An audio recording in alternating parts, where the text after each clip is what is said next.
Nangako ang China na makikipagtulungan sila sa mga bansang kabilang sa ASEAN para matapos na ang binubuong Code of Conduct sa South China Sea. Pero ang inilaang panahon ng China para matapos ito, 3 taon pa. Para sa The Big Picture, kausapin natin si GMA resident analyst Richard Heydarian live via Skype mula sa Toronto sa Canada.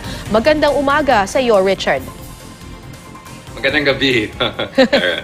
Alright, Richard, ano kaya ang pinanggagalingan ni Pangulong Duterte? Bakit niya sinabing hahayaan na lang niya ang China na kumumpas dito sa binubuong Code of Conduct sa South China Sea? At anong posibleng maging implikasyon nito sa posisyon ng Pilipinas diyan sa mga pinag-aagawang teritoryo? Well, napakamahalaga actually ang ating posisyon, no? Dahil tayong country coordinator for the next 2 years and a half, no? Nag-take over po tayo nung last August, no? So every agreement na mahalaga sa pagitan ng ASEAN and China, whether economic or geopolitical or people-to-people, tayo pong humahawak dyan. So yung statements ni Pangulong Duterte bilang head of state of the Philippines na country coordinator ng ASEAN-China affairs ay napakamahalaga, no? So may implication ito. Of course, medyo disappointed tayo dahil earlier this year, doon sa August, nag-usap po tayo kung saan yung China, amid much fanfare, sabi niya, tapos na to, meron na tayong single draft ng Code of Conduct, and then suddenly, ito si Li Keqiang, Premier ng China, sinasabi niya, 3 years pa na naman. No?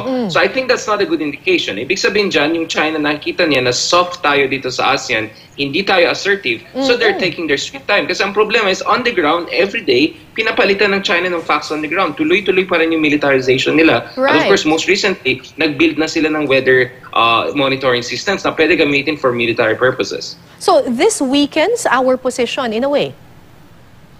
Yes, definitely. Dapat si Pangulong Duterte, very clear siya na we want a swift and expedient position. And then I think hindi rin masyado clear si Pangulong Duterte dun sa issue ng Mutual Defense Treaty. Huwag natin kalimutan, yung China, nag-demand siya na bilang parte ng negosasyon sa Code of Conduct, gusto niya lahat ng ASEAN countries na may external partnerships or alliances, particularly Philippines and Thailand, mas-stop po natin yung ating alliances, especially in terms of military exercises in the South China Sea. At sabi ng China, gusto rin nila na dapat yung mga resources sa South China Sea purely ma-share between China and ASEAN. So gustong suloy ng China ang mga ASEAN countries at gusto niya i-undermine yung alliances natin with United States, yung partnership natin with Japan, Australia, and other countries. Right. So sana, sabi ni Pangulong Duterte, we preserve our sovereign prerogative na hindi pwede sabihin ng China sa atin na we cannot maintain those alliances. Pero parang hindi ganun yung context ng conversation ni Pangulong Duterte. Parang context ng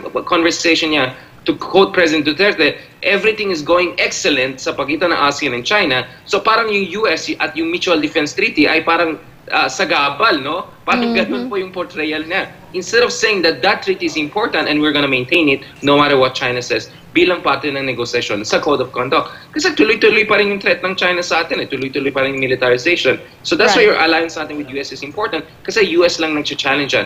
The other important thing is, si Secretary Bolton, National Security Advisor ng US, nag-announce siya nung other day, sabi niya, US will not accept any agreement na hindi tugma sa interest ng Amerika. So kung sa tingin nila, Philippines and China may joint development agreement or yung ASEAN and China may code of conduct na magre-restrict dun sa American interest, then US will oppose it. So in short, ang US nag-warn sa Philippines and ASEAN na don't go soft on China, otherwise we will ignore you. So that's a very clear threat na galing sa US na we should stand up to China, otherwise US will ignore us and will tell us, get out of our way. Yeah, but in fairness to the President, sinabi rin niya, pinaalala niya na pwede pa rin daw makialam ang Amerika sa ilalim nga ng Mutual Defense Treaty. Gaano kaya kalaki ang posibilidad nito or ano ang magtutulak sa Amerika na manghimasok sa ilalim ng Mutual Defense Treaty?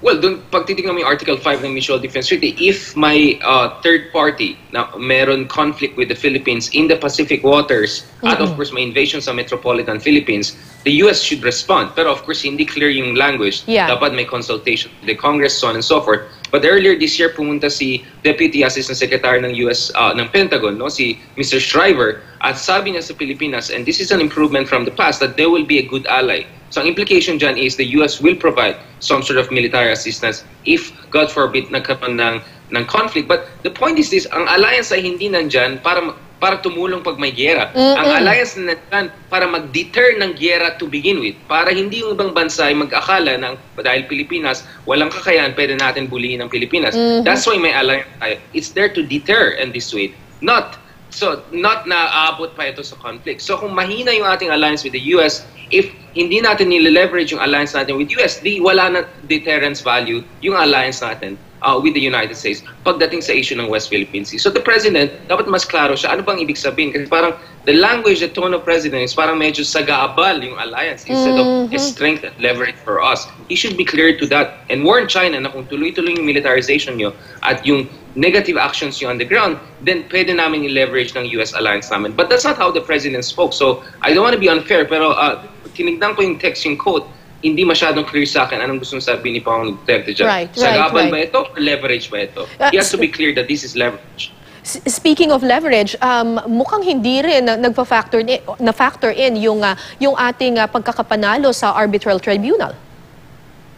Ito na naman, no? So, third year na ni Pangulong Duterte, hindi pa rin nire-raise yung arbitration award even if tuloy-tuloy yung militarization ng China. So pag titingnan mo, yung militarization ng China actually nag-accelerate since February. Yung reclamation tuloy-tuloy. There's no evidence to suggest na yung ating rapprochement with China, yung goodwill natin with China, yung not raising arbitration award with China is producing any kind of results pagdating sa West Philippine Sea. So I don't know what the President is trying to achieve here by saying na bahala ng China doon sa Code of Conduct. And the fact na sabi ng China, 3 years pa bago natin ma-finalize ang Code of Conduct, that means the Chinese are taking advantage doon sa ating soft positioning and soft pedaling. So I think, in fairness to Pangulong Duterte, alam ko behind the scenes he has a tougher language at nire-remind yung ating Chinese friends.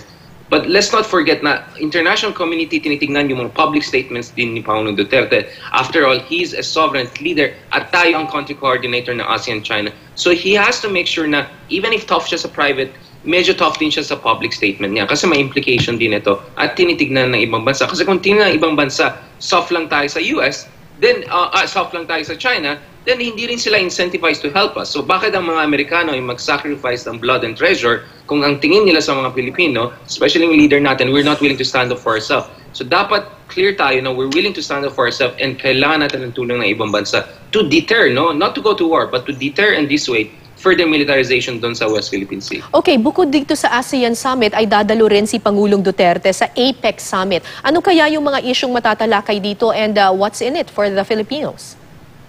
Well, so dahil doon sa protectionist policy ni Pangulong Trump, no, ng US na nagte-trade war siya, nagsaslap siya ng tariffs, meron ng urgency dito sa Asia na i-finalize yung tinatawag na Regional Comprehensive Economic Partnership, no, yung RCEP, na isang major mother free trade agreement sa pagitan ng ASEAN and all major other partners katulad ng Australia, Japan, China. So that RCEP is moving towards a conclusion process. So sana si Pangulong Duterte andyan, he shows support for that. So APEC is where pinag-usapan yung mga economic trade agreements, no? At ngayon, kailangan talaga natin yan dahil international community, and dito, ironically, actually, China, ally natin ng China, no? Dahil ang China, like us in Asia, gusto natin free trade, gusto natin open trade, no? Habang US naman, bigla sa issue ng trade, ay parang medyo kalaban na natin. Kasi ang US, pinupush niya bilateral trade, fair trade, at medyo tariffs ang pinupush ng US kaysa free trade agreements. So pagdating sa APEC, actually ally natin ng China. So medyo iba yung mga situation. So on a case-to-case basis, medyo ally natin ng China, medyo rival natin ng China. So yun yung magiging difference sa APEC. And the fact na wala si Donald Trump, he didn't even bother to come dito sa Asian meetings, ASEAN Summit and APEC Summit. Ibig sabihin si President Xi Jinping ng China ay magiging preeminent leader nandun. And I can expect him na he'll be on a charm offensive doon sa APEC bago siya dadala sa Brunei and then sa Pilipinas from 19 to 21. Maraming salamat sa iyo, GMA Resident Analyst Richard Heydarian.